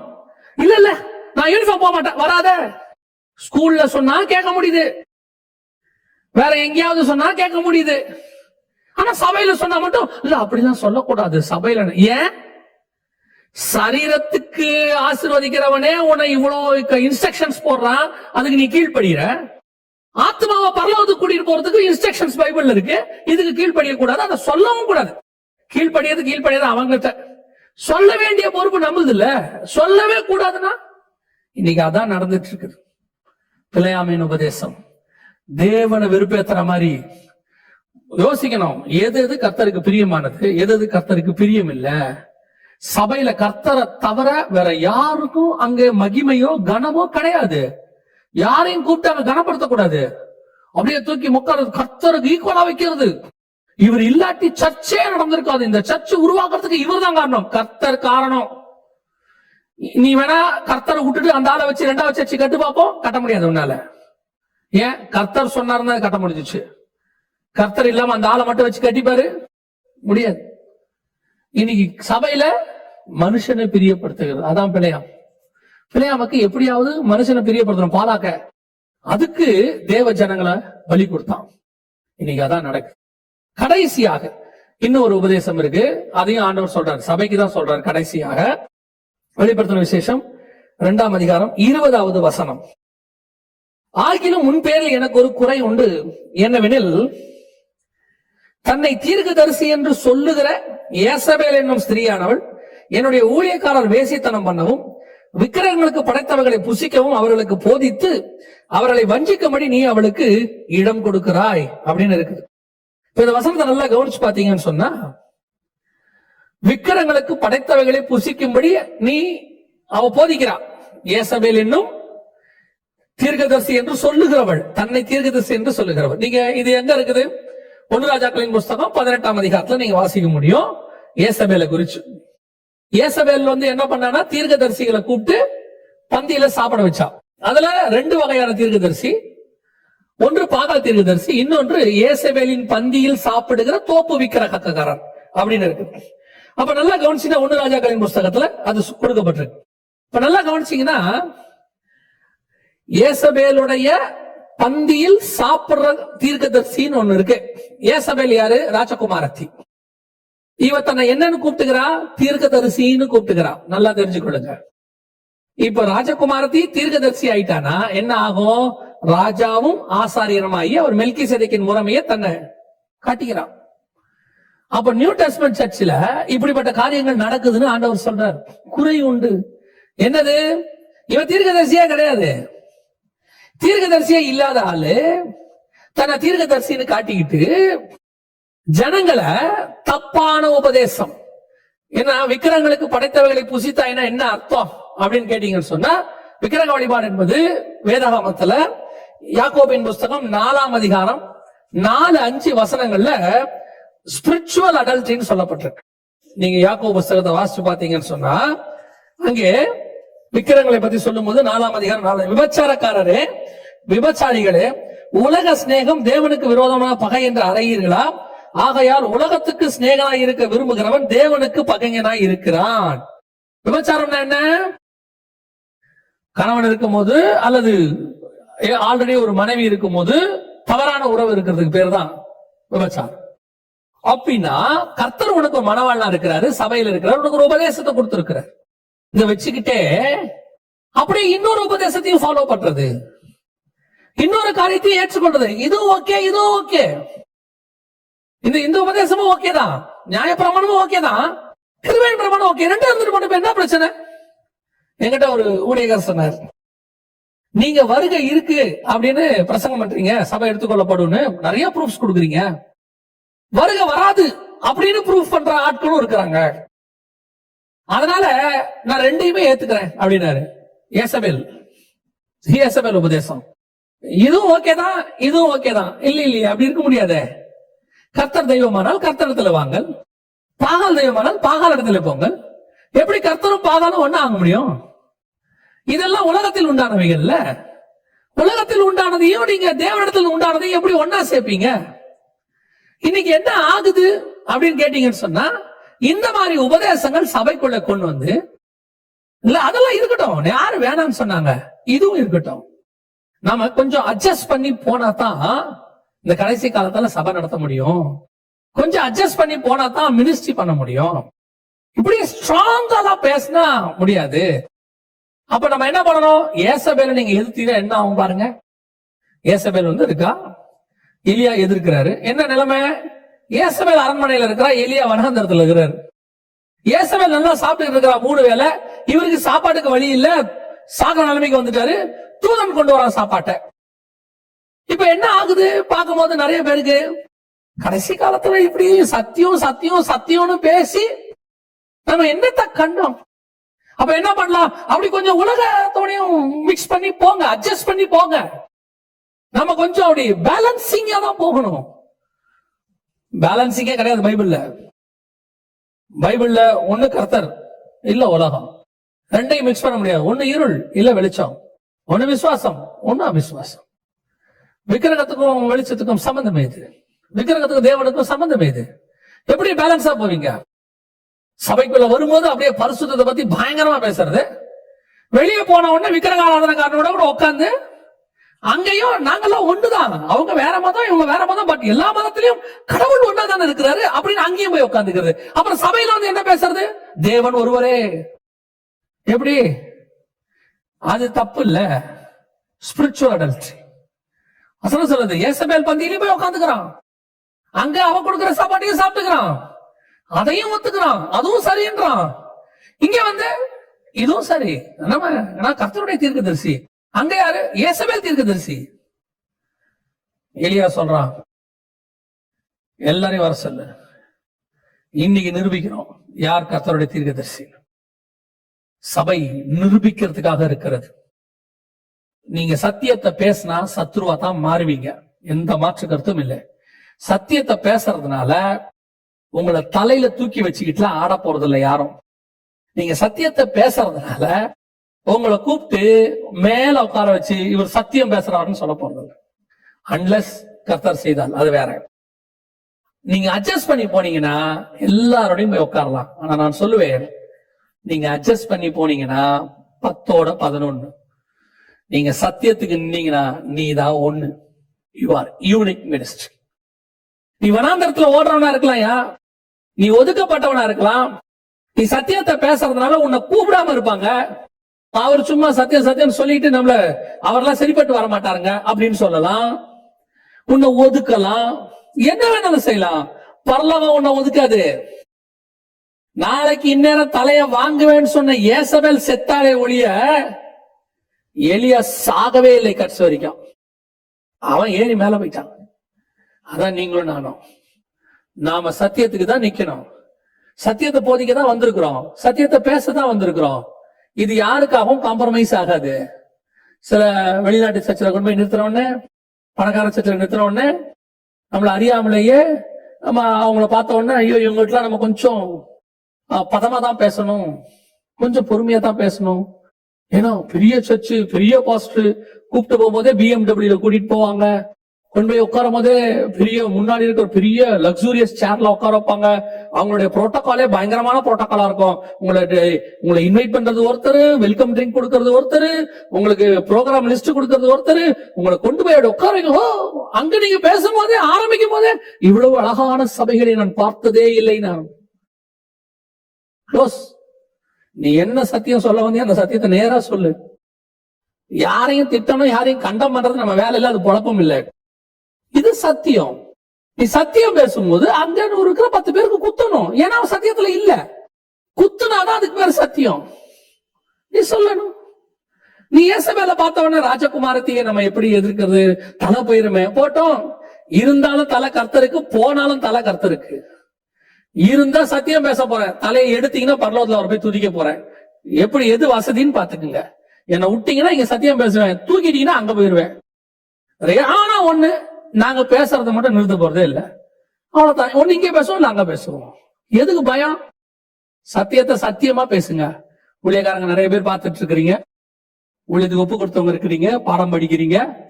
நீங்க இந்த ஊழியம்ங்கிறது ஏதோ நீங்க வந்துட்டு கடமைக்கு செய்யறதெல்லாம் கிடையாது. இந்த ஊழியங்கிறது டைம் பார்த்தா இல்ல ஒரு வேலையை விட்டு இந்த வேலைக்கு வரதெல்லாம் கிடையாது. இது கர்த்தருக்கு என்று வைராகியமாய் நிற்பதற்கு கர்த்தர் அழைச்சிருக்கிறதான ஒரு வேலை. அதுவும் இந்த காலத்துல கர்த்தருக்கு என்று பட்சத்தில் நிற்கிறவன் யாருன்னு ஆண்டவர் கேட்கிறார். ஏன்னா ஏகமாய் அவர்கள் கெட்டு போனார்கள். ஒரு பெரிய கூட்டம் தேவனை விட்டு தூரம் போயிருச்சு. இப்ப ஆண்டவருக்கு கடைசி காலத்துல உருவின பட்டயத்தோடு கூட கர்த்தருக்காக நிற்கிற வைராகியம் உள்ள தாவீதுகள் வேண்டும். அந்த அத்தனை பட்டணத்தை பார்த்த உடனே பவுலுக்கு ஆவியிலே வைராக்கியம் கொண்டு அப்படிங்கிற பாருங்க, அந்த வைராக்கியத்தோட வேணும். மினிஸ்ட்ரிக்கு வரேன்னா சம்பாதிக்க வராதிங்க. மினிஸ்ட்ரிக்கு வரேன்னா ஃபியூச்சரை இங்க செட்டில் பண்றதுக்கு வராதிங்க. செட்டில் ஆன ஊழியக்காரனை பார்த்துட்டு வராதிங்க. பைபிள்ல இருக்கிற ஊழியக்காரனை பார்த்துட்டு வாங்க. உன் தேவையை கர்த்தர் சந்திப்பார். இது அதுல எந்த விதமான மாற்று கருத்தும் இல்லை. உன்னுடைய ரோல் மாடல் பைபிள்ல இருக்கிறவனா தான் இருக்கணும். உன்னுடைய ரோல் மாடல் சுத்தி இருக்கிறவன் எவனும் இருக்கக்கூடாது. உன் ரோல் மாடல் தேவனா இருக்கணும். நீ அப்படி எந்த ஒரு சத்தியத்துக்கும் காம்ப்ரமைஸ் ஆகாதீங்க. எந்த ஒரு உபதேசம் இதான் சத்தியம், இப்படித்தான் ஆண்டவர் சொல்லியிருக்காரு, நான் இப்படித்தான் சொல்லுவேன். இல்லப்பா இது 2000 வருஷம் பழசு. ஏன் ஆண்டவர் 4000 வருஷம் பழசு, 6000 வருஷம் பழசு. அதெல்லாம் இன்னைக்கு அப்ளை பண்ண முடியாது. முடியும், அப்ளை பண்ண முடியும். ஏன் முடியாது? அப்ளை பண்ண முடியாத ஒரு உபதேசத்தை ஆண்டவர் கொடுத்திருக்காருன்னா பைபிளை கையில் எடுக்காத. இந்த பைபிள்ல இதெல்லாம் அப்ளை பண்ண முடியாதுன்னு ஒரு வசனத்தை ஸ்டேட்டஸ் போடுங்க, எல்லாத்தையும் அப்ளை பண்ணலாம். இன்னும் 1000 வருஷம் கழிச்சு அப்ளை பண்ணலாம். ஆண்டவர் அப்படிதான் கொடுத்திருக்காரு, அப்டேட்டட் வெர்ஷன். சோ சபைகளுக்கு கடைசி காலத்துல இந்த மாதிரி உபதேசங்கள், போராட்டங்கள் வந்துகிட்டு இருக்கு.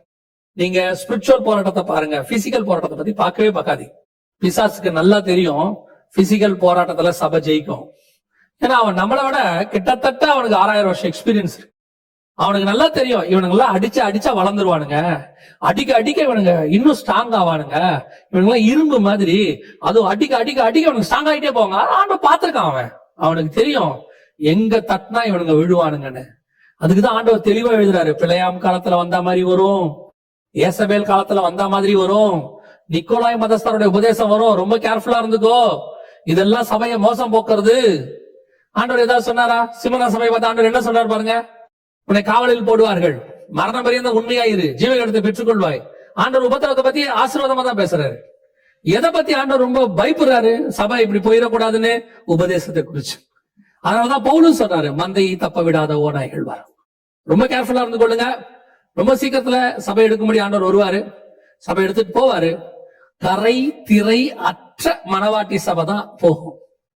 அதனாலதான் பவுல் சொல்றாரு, கற்புள்ள கன்னிகையாக ஒரே புருஷனுக்கு நியமிக்கப்பட்ட.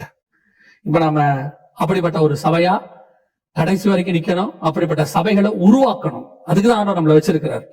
நான் மட்டும் அப்படி நிக்கிறது இல்ல, அந்த மாதிரி ஒரு கூட்டத்தை உருவாக்கணும். உருவாக்கிட்டு நான் போயிடணும். அப்ப அவங்க அதே மாதிரி ஒரு கூட்டத்தை உருவாக்கிட்டு வருவாங்க. அப்படி எல்லாம் பவுலும் தீமோத்தேயும் செஞ்சதுனாலதான் இன்னைக்கு நம்ம எல்லாம் நிக்கிறோம், நம்ம எல்லாம் வந்திருக்கிறோம். சோ நமக்கு அந்த ஒரு வைராகியம் நமக்கு இருக்கணும். நாம ஒரு சின்ன ஜோமணி முடிக்கலாமா? கண்களை மூடுவோம். சர்வ வல்லமை உள்ள எங்கள் தகப்பனே, இந்த அருமையான நேரத்திற்காக உங்களுக்கு ஸ்தோத்திரம். தேவனாகிய கர்த்தர் எங்களுக்கு கொடுத்த சந்தர்ப்பத்திற்காக நன்றி. வேத வாக்கியங்களை ஆராய்ந்து பாருங்கள், அவைகளிலே நித்திய ஜீவன் உண்டு என்று சொன்னீரப்பா. ஆண்டவரே, இவ்வளவு நேரம் உடைய வேதத்தை ஆராயும்படி நீர் பாராட்டின தயவுக்காக உமக்கு ஸ்தோத்திரம். நித்திய ஜீவனை எங்களுக்கு கொடுக்கும்படி நீர் பாராட்டின கிருபைக்காக உமக்கு நன்றி. மகிமையுள்ள கரத்துல தாழ்த்துகிறோம். ஆண்டவரே, வசனத்தை போதிக்கிற நாங்கள் ஆகாதவர் என்று போகாதபடிக்கு நாங்கள் முடிவு பரியந்தம் அந்த வசனத்திலேயே நிற்க, சத்தியத்துல நிற்க, எங்கள் கடைசி ஜீவன் போகும் வரைக்கும் இந்த சத்தியத்தை நாங்கள் உயிர் மூச்சாக கடைசி வரைக்கும் அதுல நிற்க எங்களுக்கு கிருபை பாராட்டும். எங்கள் சபையை எத்தனை புயல் தாக்கினாலும், எத்தனை ஓநாய்கள் தாக்கினாலும் எங்கள் சபை சத்தியத்தில் இருக்கிற சபையாய் மாறட்டும். எங்கள் ஆண்டவர் இயேசுவின் நாமத்தில் ஒப்பு கொடுத்து ஜெபிக்கிறோம் எங்கள் ஜீவனுள்ள நல்ல பிதாவே, ஆமென்.